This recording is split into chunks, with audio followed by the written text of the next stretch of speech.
Elisa apertou a mão da filha de 6 anos, quando viu os dois idosos sentados no banco do ponto de ônibus, sozinhos. O sol do meio-dia já estava forte, e eles pareciam ali há horas. A bolsa da senhora estava revirada no colo, e o homem olhava para todos os lados, perdido. "Mamãe, eles estão bem?" Nina perguntou baixinho. Elisa hesitou. Tinha pressa. Ainda precisava resolver o resto do dia e colocar a cabeça em ordem depois de tantas decisões. Mas algo no olhar cansado da senhora a fez parar. "Vamos ver se podemos ajudar", disse, caminhando até eles. Augusto levantou os olhos úmidos quando ela se aproximou. Rosa segurava um papel amassado com força, como se fosse um mapa do tesouro. "Com licença", Elisa falou com suavidade. "Vocês estão precisando de ajuda?" E foi nesse momento que começou uma história que mudaria a vida de todos eles. E antes de continuarmos, me responde uma coisa. De onde você está assistindo agora? É sempre emocionante ver até onde as nossas histórias conseguem chegar. Se você acredita que pequenos gestos podem transformar vidas, aproveita para se inscrever no canal e ativar as notificações. Aqui você encontra histórias sobre amor verdadeiro, família por escolha e como a empatia pode mudar tudo. Histórias que mostram que os melhores finais nascem dos gestos mais simples. Elisa Pereira, de 29 anos, acordava todo dia às 5:30 da manhã. Não por escolha, mas por necessidade. Mãe solteira da pequena Nina, ela construíra uma rotina precisa como um relógio. Café simples, Nina arrumada para a escola, trabalho no salão de beleza do centro até as 2, buscar a filha, mercado, casa, jantar, lição de casa e assim por diante. Morava em uma casa alugada de 2 quartos em um bairro simples, nada luxuoso, mas tudo limpo, organizado e cheio de amor. As paredes tinham desenhos de Nina colados com fita crepe, plantas que ela mesma cuidava na janela, e uma mesa pequena, onde faziam todas as refeições juntas. Nina era uma menina esperta, de olhos grandes e curiosos. Aos 6 anos, já entendia que algumas coisas custavam dinheiro que elas não tinham, mas nunca reclamava. Pelo contrário, vivia inventando brincadeiras com caixas de papelão e ajudando a mãe com pequenas tarefas. Elisa nunca se vitimizou. Havia escolhido criar Nina sozinha, quando descobriu que o pai da menina não estava preparado para a responsabilidade. Foi difícil no início, mas agora elas tinham uma vida boa, simples, mas boa. Naquela manhã de quinta-feira, depois de levar Nina à escola, Elisa passou no banco para resolver pendências. O gerente havia marcado para discutir o financiamento da casa própria, um sonho que ela alimentava há anos, juntando real por real. Quando saiu do banco 3 horas depois, a reunião havia sido produtiva. Não conseguiria a casa dos sonhos imediatamente, mas havia esperança. Era por isso que estava sorrindo quando viu o casal no ponto de ônibus. "Senhora, está tudo bem?" Elisa perguntou, se agachando na altura de Rosa. A idosa a olhou com olhos cansados. Devia ter uns 70 anos, cabelos brancos presos em um coque desfeito, roupas simples, mas bem cuidadas. "Estamos um pouco perdidos", Rosa admitiu, mostrando o papel. "Viemos visitar nosso filho. Queríamos fazer uma surpresa, sabe? Mas acho que erramos em algum lugar." Augusto, sentado ao lado, completou. "O ônibus que pegamos não era o certo. O motorista disse que aqui era o final da linha. Estamos tentando ligar para o Daniel, mas o telefone só dá ocupado." Elisa olhou o endereço no papel. Era em outro município, a quase 2 horas dali. "Vocês vieram de onde?" "Do interior." 3 horas de viagem. Augusto suspirou.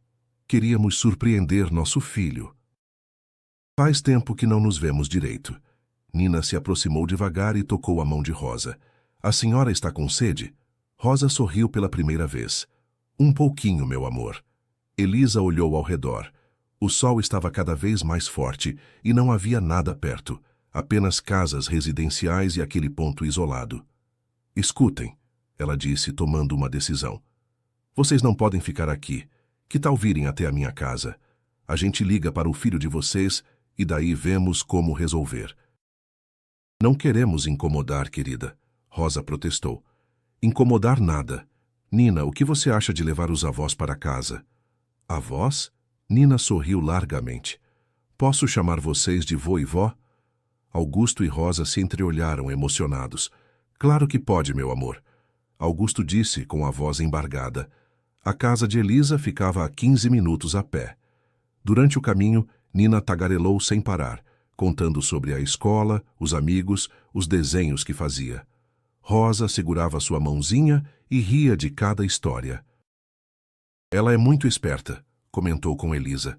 É sim, esperta demais às vezes. Elisa sorriu.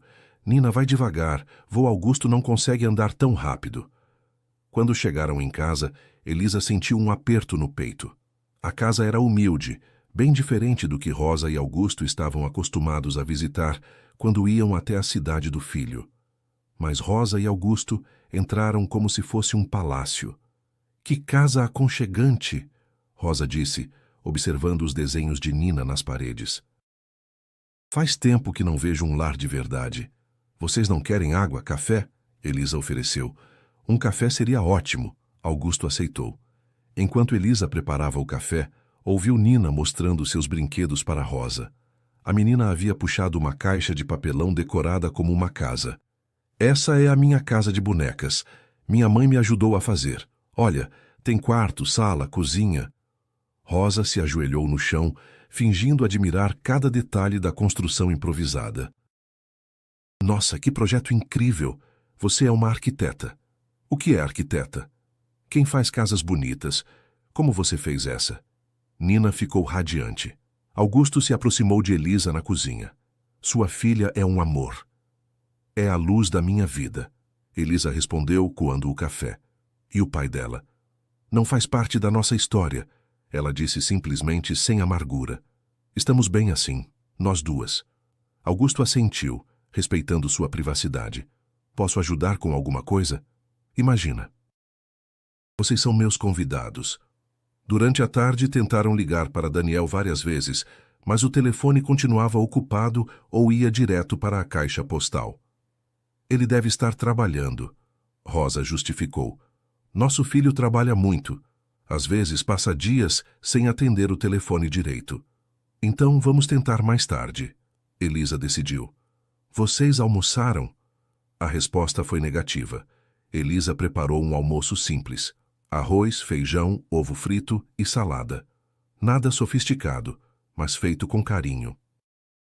Faz tempo que não como uma comida caseira assim. Rosa suspirou emocionada. Vocês não cozinham em casa? Cozinhamos, mas não é a mesma coisa, Augusto explicou. Daniel sempre insiste em mandar comida pronta ou nos levando para restaurantes bons demais para o nosso dia a dia. Ele cuida bem da gente, mas não é como sentar numa mesa em família, Rosa completou. Nina escutava tudo, comendo devagar. Minha mãe cozinha todo dia.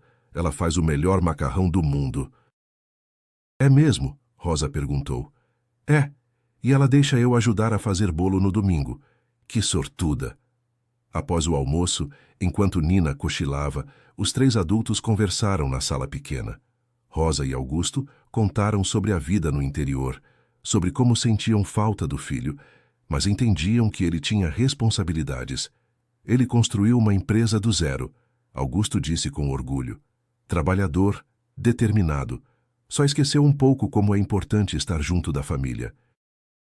É difícil equilibrar, imagino, Elisa comentou. É, mas ultimamente acho que ele está muito sozinho, Rosa suspirou. Trabalha demais, não tem namorada, não relaxa nunca. Por isso viemos. Queríamos lembrar ele que tem uma família que o ama. Elisa se emocionou com a simplicidade do gesto. Tenho certeza de que ele vai ficar feliz em vê-los. Enquanto isso, a 2 horas dali, Daniel Augusto Silva, executivo de 35 anos, proprietário de uma empresa de consultoria, estava começando a se preocupar. Desde a noite anterior, Daniel tentava falar com os pais, mas eles simplesmente não atendiam. Daniel morava sozinho em um apartamento no centro da cidade, funcional e moderno. Workaholic assumido, ele passava mais tempo no escritório que em casa. Os pais moravam a 3 horas de distância, e ele tentava visitá-los pelo menos uma vez por mês, além das ligações diárias. Mas dessa vez, o silêncio estava estranho. Começou ligando para vizinhos, depois para amigos próximos da família. Ninguém os havia visto. Foi quando uma vizinha comentou que os havia visto saindo na manhã do dia anterior com uma mala pequena. Dona Rosa disse que iam fazer uma surpresa. A mulher contou pelo telefone. Daniel desligou preocupado. Surpresa para quem? Para ele? Mas como chegariam até sua cidade? Começou a fazer ligações para rodoviárias, empresas de ônibus, hospitais e até para comerciantes próximos aos terminais. Pediu ajuda, descreveu os pais e deixou contatos. No fim da tarde, um funcionário de uma linha de ônibus ligou informando que um casal com aquelas características havia descido em um bairro residencial, acompanhados por uma mulher jovem e uma criança. Daniel cancelou todos os compromissos e saiu dirigindo imediatamente. Já eram quase 6 da tarde, quando Daniel conseguiu o endereço exato depois que um funcionário da linha de ônibus confirmou onde o casal havia descido. Dirigiu pelas ruas do bairro Simples, procurando o número da casa. Quando chegou, estacionou o carro importado na rua Humilde e respirou fundo. Não sabia o que esperar. Tocou a campainha. Elisa abriu a porta com Nina ao lado. Pelos vidros da sala, Daniel pôde ver seus pais, saudáveis, tranquilos, assistindo televisão. Você deve ser o Daniel, Elisa disse com um sorriso aliviado. Eles estavam tentando falar com você o dia todo. Meus pais estão bem? Foi a primeira coisa que perguntou. Perfeitamente bem, quer entrar? Quando Daniel entrou na sala, Augusto e Rosa se levantaram imediatamente. Filho, Rosa correu para abraçá-lo. Conseguimos te encontrar. Conseguimos? Daniel estava confuso. Vocês que me encontraram? Eu que estava procurando vocês. A gente queria fazer uma surpresa, mas se perdemos. Augusto explicou envergonhado. Essa moça nos salvou. Daniel olhou para Elisa, que estava na cozinha, dando privacidade para o reencontro. Ela nos trouxe para casa, deu almoço, cuidou da gente. Rosa continuou. E a Nina, que menina mais esperta. Oh, Daniel, vem conhecer a Nina. A menina se aproximou timidamente. Oi. Você é o filho do vô Augusto e da vó Rosa? Daniel se agachou na altura dela. Sou sim, e você cuidou bem dos meus pais? Cuidei, brinquei com a avó Rosa e o vô Augusto me ensinou a jogar dama. Daniel sorriu genuinamente pela primeira vez em dias. Obrigado, Nina. Levantou e foi até a cozinha onde Elisa preparava um lanche. Não sei nem como agradecer, começou. Não precisa agradecer nada. Qualquer pessoa faria o mesmo. Não, não faria. Daniel disse com certeza. A senhora... Vocês... salvaram meus pais. Como posso retribuir? Elisa o encarou pela primeira vez direito. Ele era alto, cabelos castanhos, olhos cansados, mas gentis. Vestia roupas caras, mas amassadas, como se tivesse saído correndo de algum lugar. Não quero nada em troca. Seus pais são pessoas maravilhosas. Foi um prazer tê-los aqui. Mas, sem mas, fica para jantar. Eles ficaram o dia todo falando de você. Daniel hesitou. Tinha trabalho acumulado, compromissos, ligações para retornar. Vai, tio Daniel. Nina apareceu na cozinha. Minha mãe faz a melhor comida. Como negar um pedido daqueles? Durante o jantar, na mesa pequena da sala, Daniel observou uma cena que não via há anos. Seus pais relaxados, sorrindo, contando histórias. Rosa ajudava Nina a comer. Augusto fazia piadas que arrancavam risadas da menina. Pai, quando foi a última vez que o vi tão feliz? Daniel perguntou. Hoje. Augusto respondeu simplesmente. Faz tempo que não passamos um dia assim. Sem pressa, sem compromissos. Só vivendo. Daniel sentiu um aperto no peito. Quando havia sido a última vez que passara um dia inteiro com os pais sem olhar o celular? Elisa. Ele se virou para ela. Posso saber o que você faz? Trabalho em um salão de beleza, sou manicure e pedicure. E sempre cuidou de estranhos assim? Elisa riu suavemente. Não são estranhos. São seus pais. E qualquer pessoa com um mínimo de humanidade faria o mesmo. Infelizmente não, Elisa. Infelizmente não. Após o jantar, enquanto Nina mostrava seus desenhos para Rosa, Daniel ajudou Elisa a lavar a louça. Posso fazer uma pergunta indiscreta? Ele disse, secando um prato. Pode. Por que ajudou meus pais? Sinceramente, sem querer ofender, mas... Vocês não se conheciam, poderia ter sido perigoso. Elisa pausou, pensando na resposta. Porque um dia eu e a Nina também vamos ficar velhas. E espero que, se precisarmos, alguém nos ajude da mesma forma. Daniel a encarou. Havia uma simplicidade e honestidade naquela resposta que o desarmou completamente.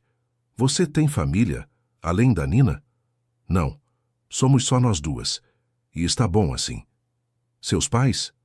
Morreram quando eu era jovem. Cresci em orfanato até os 18. Daniel parou de secar a louça. E mesmo assim você cuida de todo mundo? Não cuido de todo mundo. Apenas faço o que posso, quando posso. Nas 2 semanas seguintes, enquanto organizava o retorno dos pais para casa, Daniel estabeleceu uma rotina diferente. Em vez de voltar imediatamente para sua cidade, ele alugou um apartamento próximo e começou a trabalhar remotamente algumas vezes por semana. A verdade era que ele não conseguia parar de pensar na serenidade daquela casa simples, na forma como Nina ria alto e livre, na paciência infinita de Elisa, na forma como seus pais pareciam ter voltado no tempo, mais leves e felizes. Começou aparecendo na hora do almoço, sempre com uma desculpa. Vim ver como os pais estão. Trouxe um remédio que o pai esqueceu. Nina pediu para eu ver o desenho dela. Elisa nunca questionou. Apenas colocava um prato a mais na mesa. Você não precisa me alimentar todos os dias, Daniel disse numa tarde depois de mais um almoço caseiro. Não estou alimentando você. Estou alimentando minha família estendida. Ela respondeu naturalmente. Família estendida. As palavras ecoaram na mente dele o resto do dia. Foi nessa época que Daniel começou a notar pequenos detalhes. Como Elisa esticava o orçamento para sempre ter comida suficiente para todos. Como ela nunca comprava nada para si mesma. Como as roupas de Nina, apesar de sempre limpas, eram simples e algumas já estavam pequenas. Posso contribuir para as despesas da casa? Ofereceu um dia. Para quê? Estou comendo aqui todos os dias. É justo. Daniel. Elisa o encarou seriamente. Não quero que isso vire uma relação de dinheiro. Prefiro que a gente se ajude com presença. Não é pena. É gratidão. Então demonstre sua gratidão sendo presente, não jogando dinheiro. Foi a primeira vez que alguém rejeitou sua ajuda financeira. Daniel ficou desconcertado, mas também admirado.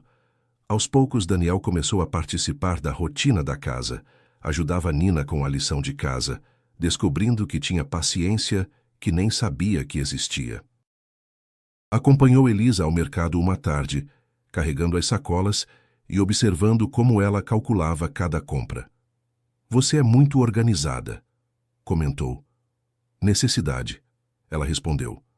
Quando se tem pouco, cada centavo conta. Mas você nunca reclama. Do quê? Tenho uma filha saudável, uma casa, trabalho, comida na mesa. Sou uma mulher sortuda. Daniel havia crescido acostumado com pessoas que tinham tudo e sempre reclamavam de alguma coisa. A perspectiva de Elisa era revolucionária para ele. Uma tarde, enquanto Nina brincava no quintal pequeno com Rosa e Augusto, Daniel e Elisa ficaram na varanda conversando. Posso fazer uma pergunta pessoal? Ela disse. Claro. Por que você trabalha tanto? Daniel hesitou. Para dar segurança para meus pais. Para ter estabilidade, para fugir do quê? A pergunta o pegou desprevenido. Como assim? Pessoas que trabalham demais às vezes estão fugindo de alguma coisa. Solidão, medo, decepção. Daniel ficou em silêncio por um longo tempo. Medo, acho, admitiu finalmente. Medo de parar e perceber que construiu uma vida sem... vida. E percebeu. Ele olhou para dentro da casa, onde seus pais brincavam com Nina como avós de verdade. Estou percebendo. Um mês após o primeiro encontro, Augusto e Rosa decidiram voltar para casa, mas não antes de uma conversa franca com o filho. Daniel, Augusto disse numa manhã, enquanto Elisa havia saído com Nina. Preciso falar com você. Chay fala, pai. Você gosta da Elisa. Não era uma pergunta. Pai, não é algo ruim, filho. Pelo contrário, faz tempo que não vejo você. Humano. Como assim? Rosa se juntou à conversa. Você estava se tornando uma máquina de trabalhar, Daniel. Sem alegria, sem leveza. Aqui com ela você voltou a ser nosso menino. Elisa é uma mulher especial, Daniel admitiu. Mas é complicado. Por quê? Porque nossas vidas são muito diferentes. Ela não merece que eu chegue e bagunce a estabilidade que ela construiu. E quem disse que você vai bagunçar? Augusto questionou. Talvez você vá somar. Pai, eu ganho em um mês o que ela ganha em um ano. Como isso não vai criar um desequilíbrio? Filho, Rosa segurou suas mãos. Amor não é sobre dinheiro, é sobre cuidado. E vocês já cuidam um do outro. Daniel não havia percebido, mas era verdade. Nos últimos dias, ele automaticamente ligava para saber como havia sido o dia delas. Elisa separava comida para ele quando chegava mais tarde. Nina já o incluía nas brincadeiras como parte natural da família. O que vocês acham que eu deveria fazer? Seja honesto com ela, Rosa disse, e com você mesmo. Naquela noite, depois que Augusto e Rosa foram dormir, Daniel pediu para conversar com Elisa na varanda. Meus pais vão embora amanhã, começou. Eu sei, vou sentir falta deles. Eu também vou voltar para minha cidade. Elisa assentiu, tentando esconder a decepção. Claro. Sua vida é lá. Elisa, ele se virou para encará-la. Posso ser honesto com você? Sempre. Este último mês mudou minha vida. Você mudou minha vida. Ela o encarou surpresa. Eu não fiz nada. Fez tudo. Me mostrou como é uma família de verdade. Como é viver sem pressa. Como é cuidar sem esperar nada em troca. Daniel, eu sei que nossas vidas são diferentes. Sei que é complicado. Mas eu... Ele respirou fundo. Eu me apaixonei por você. Por vocês duas. Elisa ficou em silêncio, processando as palavras. E eu, ela disse finalmente, me apaixonei por quem você se tornou quando está aqui. Então o que fazemos? Não sei, ela admitiu. Não sei como isso funcionaria. Nem eu, mas sei que quero tentar, se você quiser. E Nina? Nina me adotou antes de eu adotar ela. Daniel sorriu. Aquela menina já me tem na palma da mão. Elisa riu emocionada. Seria difícil. Seria. Mas talvez valesse a pena. 6 meses depois, Daniel havia mudado sua empresa para funcionar também na cidade de Elisa. Não abandonou o trabalho, mas aprendeu a equilibrá-lo com a vida. Augusto e Rosa visitavam a família, porque agora eram uma família, todos os fins de semana. Nina os havia adotado completamente como avós, e eles a tratavam como neta legítima. Daniel não tentou mudar a vida de Elisa. Em vez disso, aprendeu a caber na simplicidade dela. Continuaram morando na casa pequena. Ele apenas ajudou com algumas reformas discretas. Elisa continuou trabalhando no salão, agora por escolha, não por necessidade. A diferença era sutil, mas profunda. Agora, ela trabalhava porque gostava, não porque precisava. Nina tinha um pai presente e carinhoso, e todos tinham algo que dinheiro nenhum compra. Uma família construída com amor, paciência e escolhas certas. Numa tarde de domingo, enquanto Nina brincava no quintal com os avós, Daniel e Elisa observavam da janela da cozinha. Você se arrepende? Ele perguntou. Do quê? De ter parado naquele ponto de ônibus naquele dia. Elisa sorriu, encostando a cabeça no ombro dele. Nunca. Foi o melhor desvio da minha vida. O meu também. Do quintal chegava o som da risada de Nina misturada com as vozes de Augusto e Rosa. Uma sinfonia simples e perfeita de uma família que se encontrou por acaso, mas que escolheu ficar junta de propósito. Às vezes, o amor mais verdadeiro nasce dos gestos mais simples. E ajudar um estranho pode ser apenas o primeiro passo para encontrar a família que a vida ainda estava guardando.